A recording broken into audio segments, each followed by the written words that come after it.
All of my best friends over the last 2 years I've met through diving. The relationships that you build with your dive buddies, it's a really special thing. We always look out for each other. We have such a good dynamic. We all motivate each other to be better divers. The Sea Foxes is an all-ladies dive club, 300 members now, and we're all just women who go diving. I met such a great community of girls. And it seems like it was meant to be because we've been on so many great adventures since then.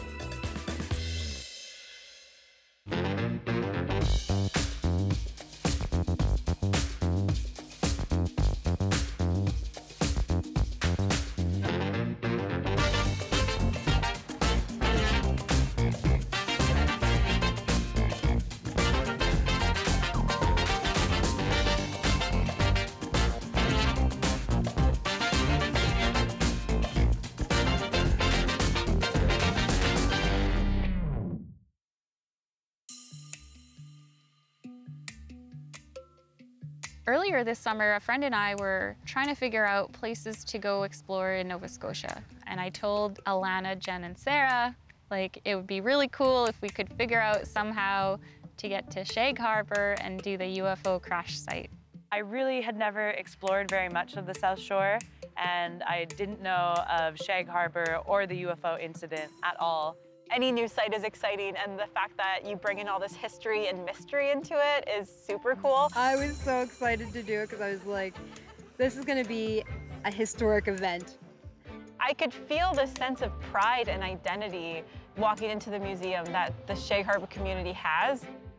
The highlight of that was meeting Lori. He is the main operator of this museum, and he often gives interviews and talks to people when they're interested in learning more about the UFO incident. We heard that you have experience with the incident yourself. You're an eyewitness. Somewhat. I'm the first one that called the RCMP reported a plane crash. Well, it was in 1967, and there was 5 of us driving along in the car that I was driving, and we see lights in over the land here, and we watched the light drift down by, and after it went down past probably 300 or 400 yards, the light just went out. Went to the phone booth, called the RCMP, reported a plane crash. Were you ever thinking, I must be crazy? No. No. Because I wasn't drinking, so I knew what we seen. But one of the Mounties went and found people that had fishing boats to go out and look for it. They called the Coast Guard. They went out, and everybody was looking for plane wreckage, and nothing was found. Everybody went home and forgot about it. All the next day, the CBC was here, and then Friday, the Coast Guard divers come, and me and one of the Mounties went out on the Coast Guard to show them where we see it last, and they put divers over, but they wouldn't know it near the area where we seen it. We went back in, and that's the last I see or heard of tell of anybody. Since then, to my knowledge, nobody's dove there. So just needed this dream team of girl divers to be there to do this. He was definitely destined to take us there. He knew exactly where to take us. He had everything written down, like A, B, and C, and we were going to the spot that he saw this UFO. I really liked Lori. He's definitely now one of my favorite Nova Scotians. I feel like he was a very typical South Shore lobster fisherman. He kind of had these gurrs and grumbles once in a while and a little bit of a foul mouth. I really got a kick out of him. It's light out gravy. If it's heavy, I'm not. My back is, but all got to come aboard here. So. We were instant friends. We've just been bickering back and forth and tormenting each other. He just reminds me of my grandfather, I think, is what it was. And like we just were like this. We were like glue, stuck together. We're besties. There's the island there that the Pentagon owned in 1967 when this happened. All the American Navy showed up here. And they flew up here from the Pentagon there to the Air Force Base the next morning. They locked that down. Nobody was allowed to leave. I think it's really cool. See if we can find anything. Hopefully we don't get in trouble if we do. This is roughly where the light was last seen that night before it just disappeared. And to my knowledge, I don't think anybody's dove here since. A few of the girls are going to be hooked up with GoPros, so we'll see what we can find.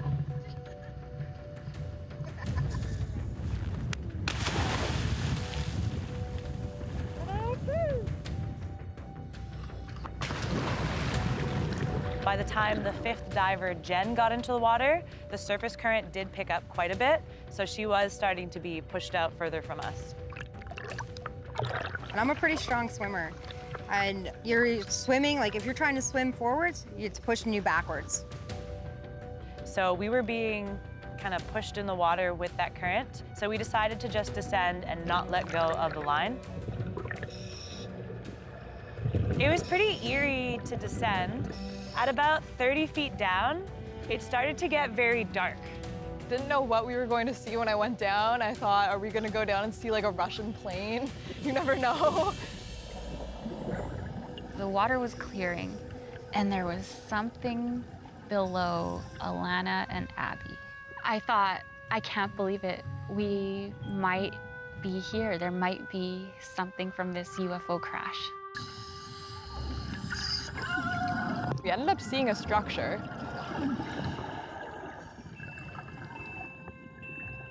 It looked like a huge concrete block of some sort. I could see that it was at least 6 feet long. Something else had got caught on that and broke. It looked like a giant, like a big wooden mast from a ship. There was something buried along the mast under the sand, and I dusted it off. And it was an anchor line, so some big, heavy chain. I grew up in a fishing community, and I've asked a lot of the fishermen, like, what do you think this was? They have no idea what it is. No one knows. I thought it was really incredible that where they placed us, there was actually something there. So what does that say? We all kind of decided that it was time to head back up.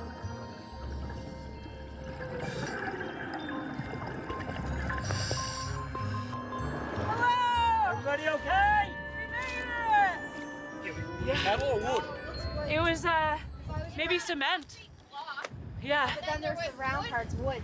Like a mast that was broken, and then there was a whole chain. Yeah, it was pretty big. It was the closest we got to finding aliens. We can refer to it as a UO.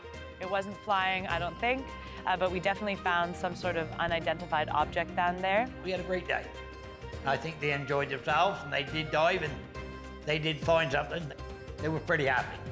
No matter how many dives you have, no matter how much experience you have, there's always more to learn.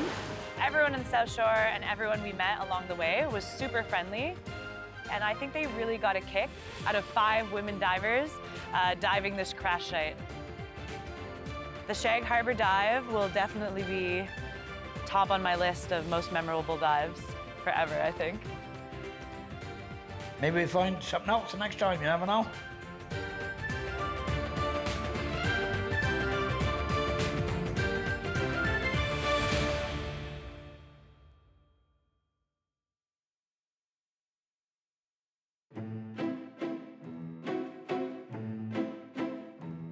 Divers like to experience new things, and we like to do things that you'd normally do on land, but underwater. Torpedo Rays has an annual pumpkin carving event. Today's perfect. It's a nice fall day. People will dress up in costumes as well. We knew this pumpkin dive was happening like months in advance, and we started planning our costumes, I think in the middle of summer. We were talking about it because we were so excited. And after all of our alien adventures in Shag Harbor, we thought, oh my gosh, this is a perfect opportunity to dress up as aliens underwater. We each kind of have like our signature color. And so I was blue, Jed was pink, and Alana was green. We found these kind of alien kits, and we had glow sticks. That looks better. People just think we're ridiculous, but we know that we are rocking it, and They're not wrong. So then obviously we were gonna carve alien pumpkins underwater. I find the hardest part is just keeping the pumpkin underwater, because once you hollow it out, it just wants to float to the surface. When we got into the water, we weighted them so that they would stay on the bottom. Then it was actually really easy to carve pumpkins underwater. Really, you're just hanging out on the bottom of the ocean and you're using your dive knife, or we had special like pumpkin carving knives, and you're following your stencil.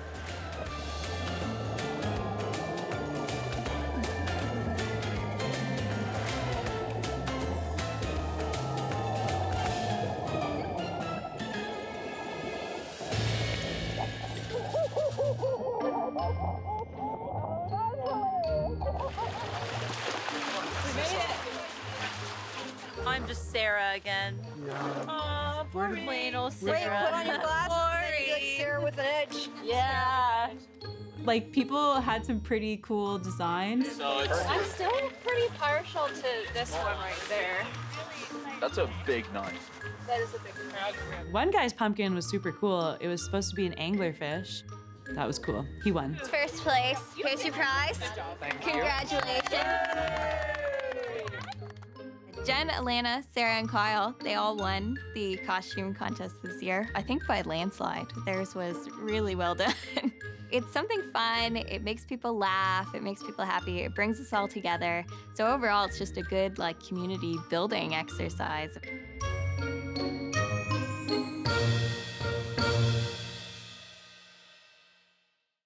For probably 3 years, I've been trying to get East Coast Lifestyle to do something scuba. They always talk about surfing as part of the East Coast Lifestyle, and I'm like, well, what about diving? We are the graveyard of shipwrecks. We have incredible diving in Nova Scotia. It's absolutely part of the East Coast Lifestyle. They reached out to April, and April volunteered us since we have bright tanks and great personalities, I think. This is why we were picked. And connected through Instagram and kind of set up this little promo video. I think I embody the East Coast pretty well. Spend a lot of time in the Atlantic Ocean, so please accept me. She hangs out with me. Yeah. I think East Coast Lifestyle and the dive community are kind of values aligned. They're all about adventure and displaying the amazingness that is Nova Scotia. There's really colorful algae, there's lots of lobsters, there's tons of flatfish, and the wrecks out here, because we're such a historic province, the wrecks out here are amazing.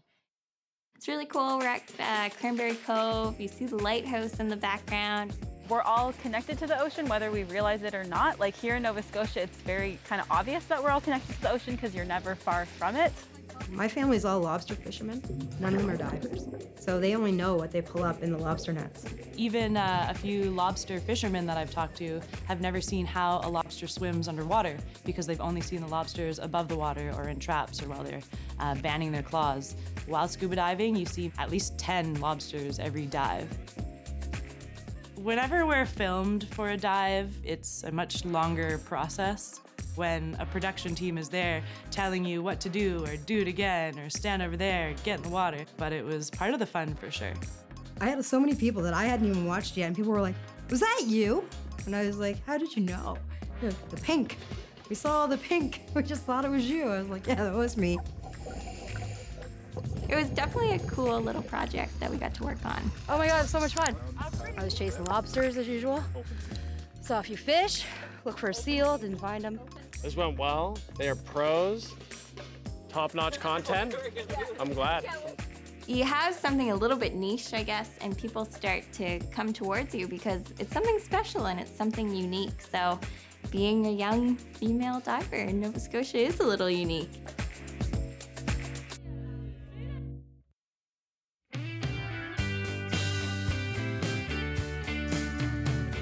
Torpedo Rays has always booked spots on this liveaboard in the Bahamas. You live on a boat for an entire week.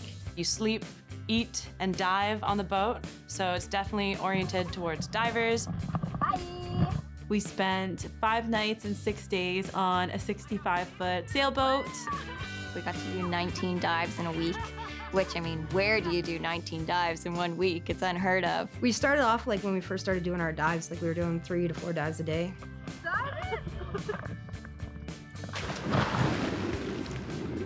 The visibility was probably my favorite thing about diving in the Bahamas.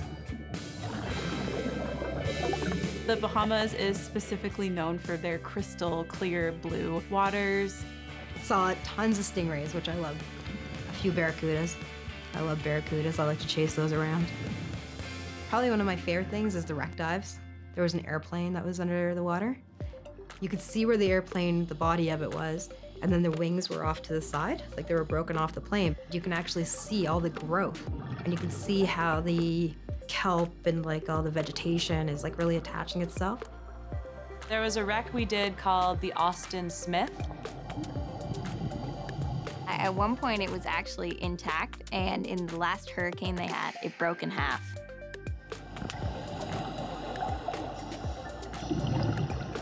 so many sharks swimming around the wreck, but I just thought it was really cool to be like diving a shipwreck and you're surrounded by sharks. It had a really friendly grouper that lived there. It was thought to be the soul of Austin Smith himself. This is also one of their shark feeding dives.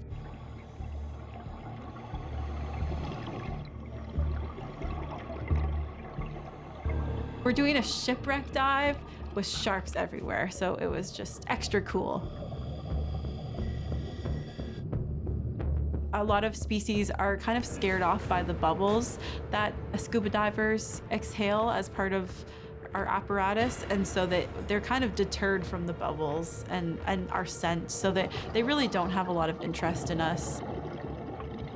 I don't think I've ever been afraid of sharks. I know that they do have a kind of scary stereotype associated with them. We were swimming with probably 50 sharks. Like, it was insane. And the trip only got better from there. And I think now it's going to be an annual trip with the dive community here in Nova Scotia. It's just a very special connection of having these experiences together that you can't share with really anyone else in your life.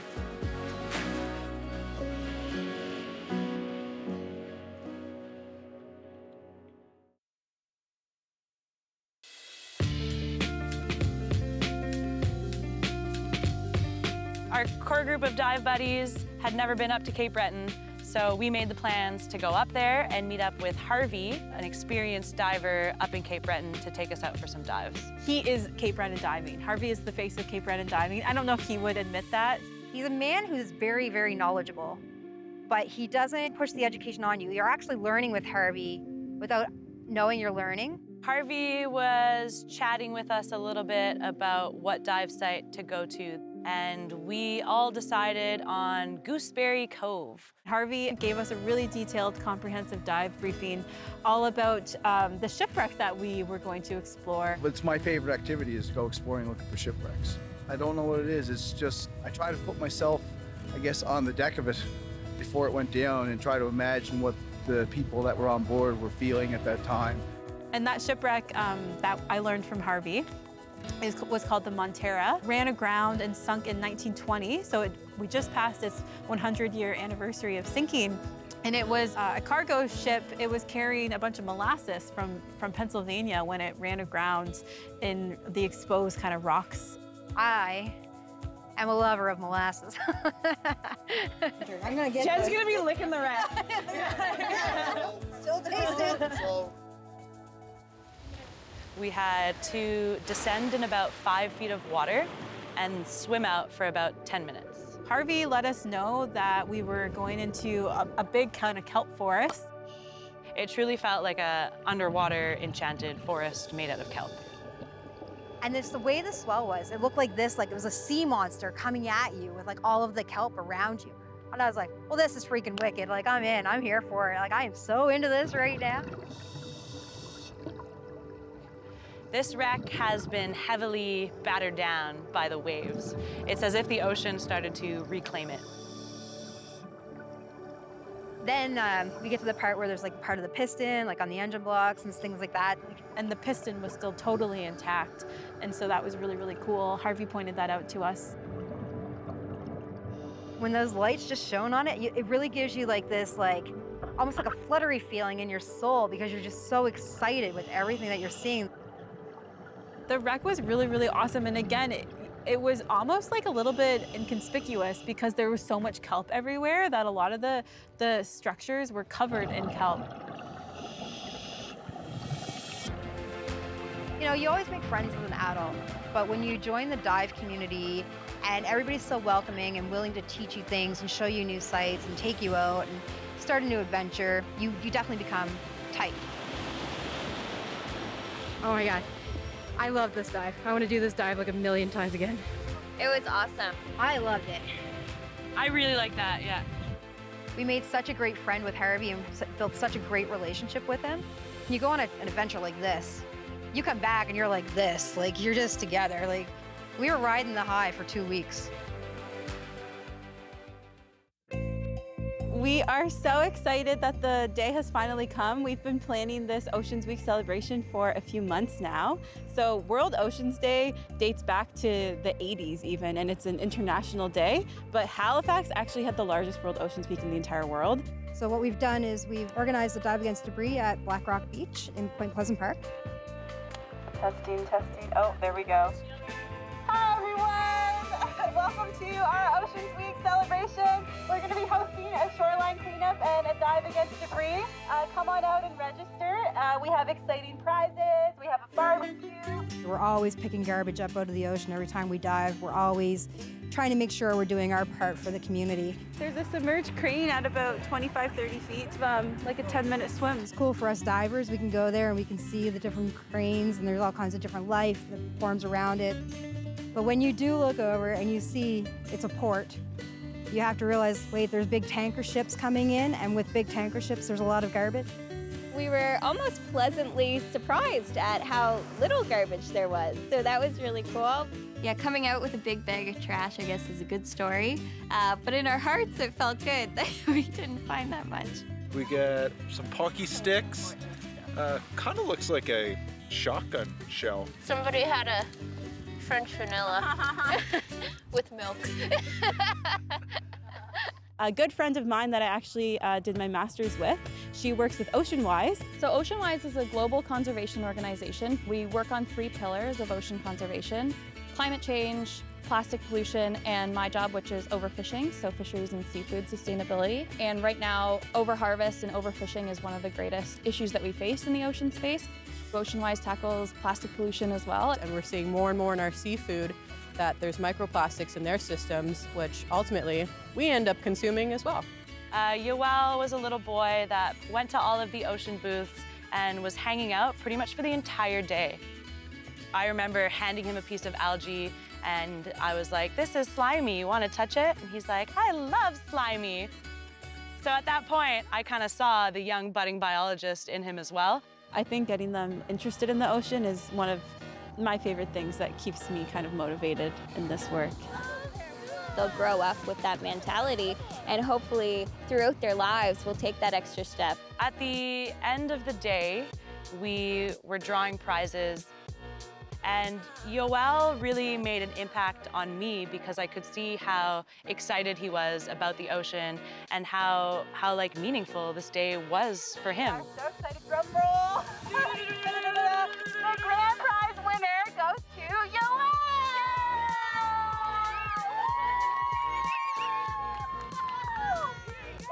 I know it's cliche to say, but the children are our future. So the more we can help them understand both our influence on the ocean and the ocean's influence on us, the better. I love seaweed and I love science! I mean, it was the first time that Jen, Alana, and I planned an event together, and I think that was really the first of many. I hope people see what we're doing and maybe decide to make some changes in their everyday lives to live for a better ocean.